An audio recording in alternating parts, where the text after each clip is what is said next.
Bismillahirrahmanirrahim. Assalamu alaikum students. We are going to start the lesson from Unit 3, the Battle of Uhud.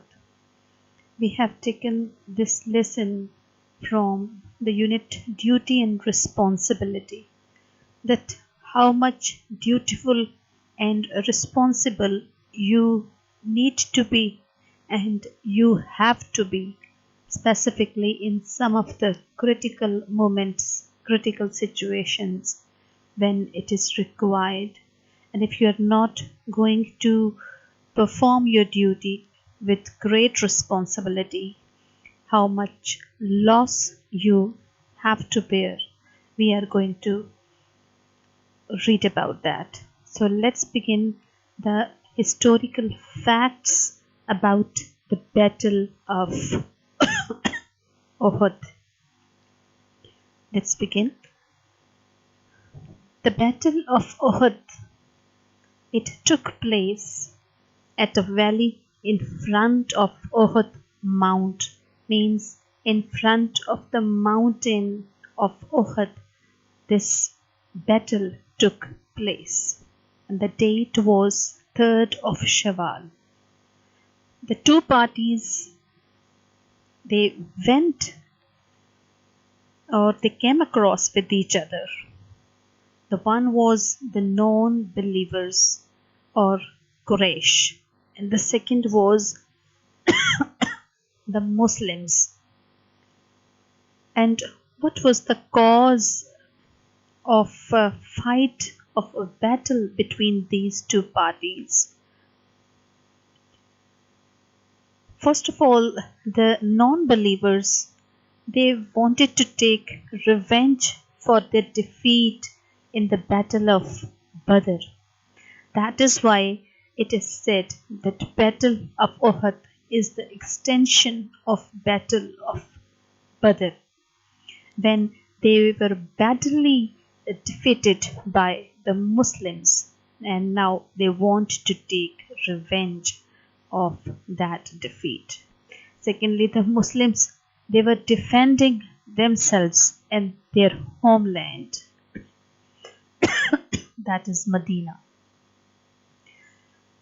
The numbers, almost 3,000 fighters, they participated from Quraysh, and the Muslims were left with 700 fighters.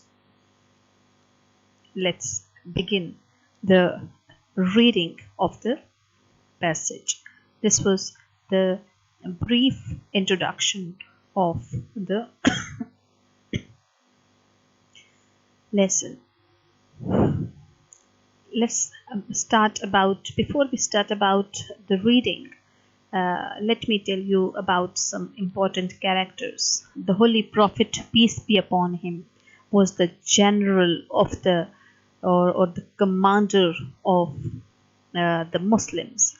Abdullah bin Ubay and his hypocritic groups, or his hypocrite fellows, they left the Holy Prophet, peace be upon him, when they came to know that the Holy Prophet, peace be upon him, is going to participate in the battle against Quraysh. So they left and went back to their homes.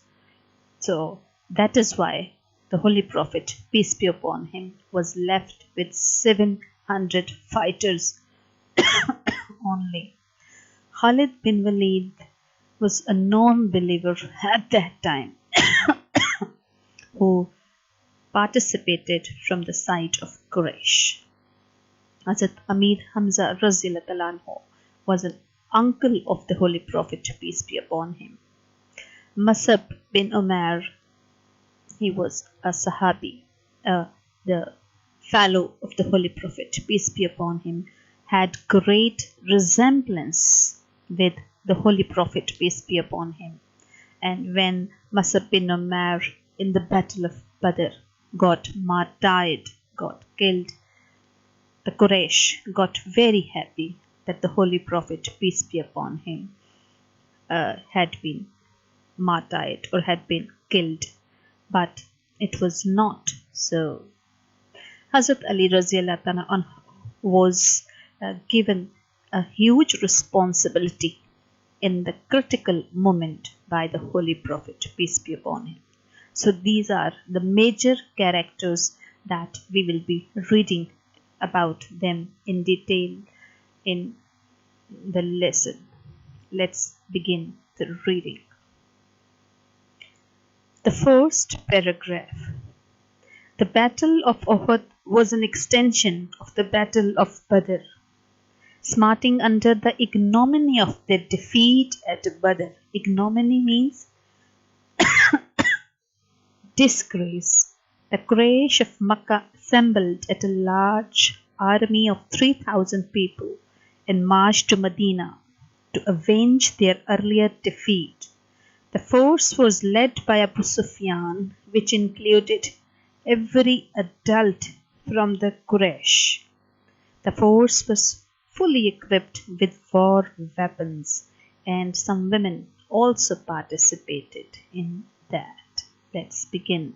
What does the paragraph say? It was the Battle of Uhud. I already told you. And it was considered the extension of the Battle of Badr, when small number of Muslims, they defeated the enemies badly, and that was the reason that they wanted to overcome this disgrace, this disrespect that the Muslims they gave them. So to overcome this disgrace, they arranged the 3,000 huge army of Quraysh, and they went to attack Medina. Abu Sufyan was the leader. He collected the army and marched towards Medina. Women's role from the side of Quraysh was very significant.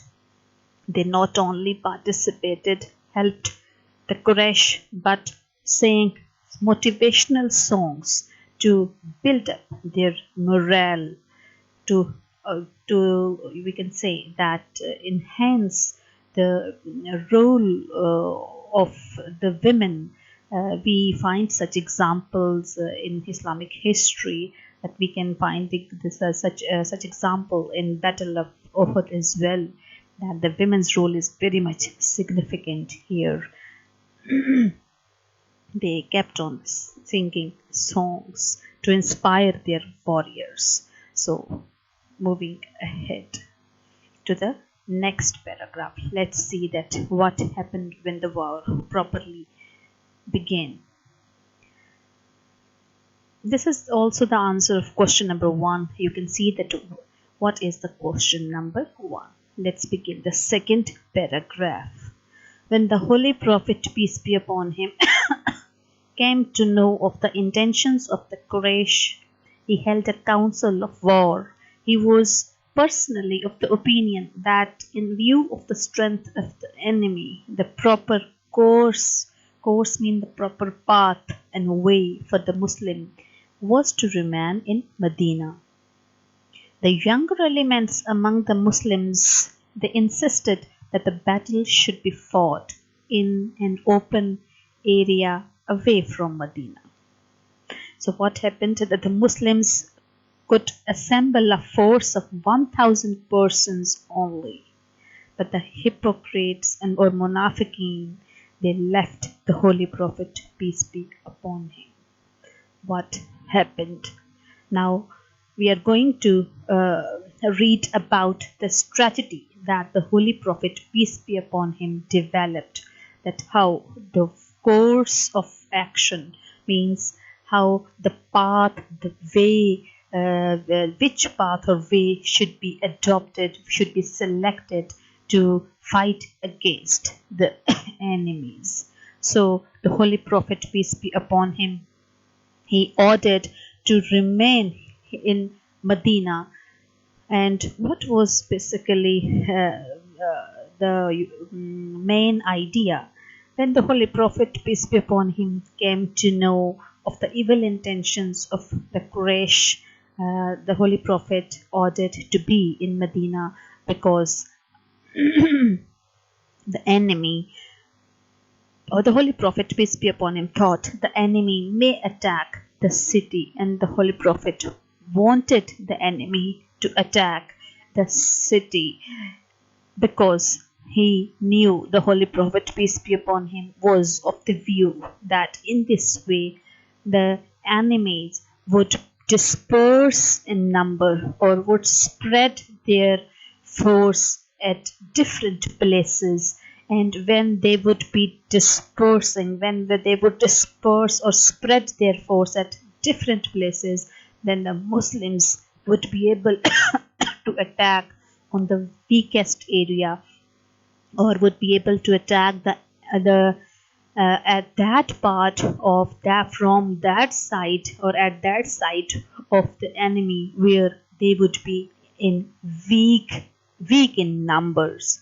So, but on the contrary, the young fighters, they were of the view that the enemies should not be allowed to attack Medina. They wanted that this war, this battle, should be fought away from Medina, somewhere away, so that the enemies should not dare to attack Medina. So, what happened? That the Holy Prophet, peace be upon him, in great respect, allowed allowed the young ones, or the young fighters to he got agreed with the young fighters that this battle should be fought away from Medina. So what happened after that? When the Holy Prophet, peace be upon him, ordered that now the battle should be properly fought. Let's see. But here it is one thing to be noted that is very hopeless, that Abu Sufyan and that Abdullah bin Ubay, when he came to know that the Holy Prophet, peace be upon him, is properly going to participate against the enemies and ordered to move towards the battlefield, he, with his 300 munafiqeen, or 300 hypocrites, he left the Holy Prophet, peace be upon him, and now there are 700 people only, persons only left with the Holy Prophet, peace be upon him. So the Muslims were only having 700 persons. With that was their strength. But God helps those who help themselves. What happened? Let's read the paragraph that starts from Uhud, a few miles from Medina. Here, question number 5, 6, 7, and 8. You can mold all of the answers. Uhud, a few miles from Medina, was a great stretch of barren rock rising out of the desert without any growth of vegetation. The Holy Prophet, peace be upon him, commanded the Muslim warriors to take up their positions at Uhud on the rising ground. A band of archers took up position on the adjoining mound behind the main position. The archers were commanded not to abandon. Abandon means left, leave their posts under any circumstances. Circumstances means conditions. Not to abandon their posts without the approval of the Holy Prophet. Peace be upon him. Let's begin. You can see this is the picture of the battle. This is the Medina city. You can see here. This is the Medina city. And this is the the mountain of Uhud. And this is a small mount that is adjacent to this mountain of Uhud. It's near to that. Adjacent means it's close to that. Adjoining to that, the this is the army of the enemies of the non-believers. And the here you can see that here it is, these are the Muslims, these are the army of Muslims here, and these are enemies. The Holy Prophet, peace be upon him, ordered the some of the archers, some of the soldiers to be here on this mount and also on the Battle of Uhud. Let's begin. This was the final decision of the Holy Prophet, peace be upon him. He agreed, and he made rather the young fighters happy that the battle should be fought away from Medina, here at the valley, in front of the valley, near this mountain of Uhud. So what happened? This mountain, you can observe that is completely barren rock, no vegetation, no greenery, means you cannot hide yourself behind any tree, anything. So complete barren rock. The Holy Prophet, peace be upon him, ordered the soldiers to take positions at Uhud. To take, some of the soldiers will be taking their positions at the mountain of Uhud, and some band of archers, mean a group of the soldiers of archers, was ordered to be here. To some of the soldiers would be here taking place, and this is the mount that is adjacent, mean close to the mountain of Uhud, and the Holy Prophet ordered to be here until the Holy Prophet leaves the next orders. No one will be leaving the place. All the Muslims, they powerfully attacked the enemies, and or you can say that this was a huge powerful attack, that the Muslims pushed back the enemies badly and forcefully, and all these enemies, they went back, they retreated, because till now the Muslim soldiers, they were fighting according to they were following the instructions of the Holy Prophet, peace be upon him. But what happened when they disobeyed the Holy Prophet, peace be upon him? That's the decision of the Holy Prophet, peace be upon him.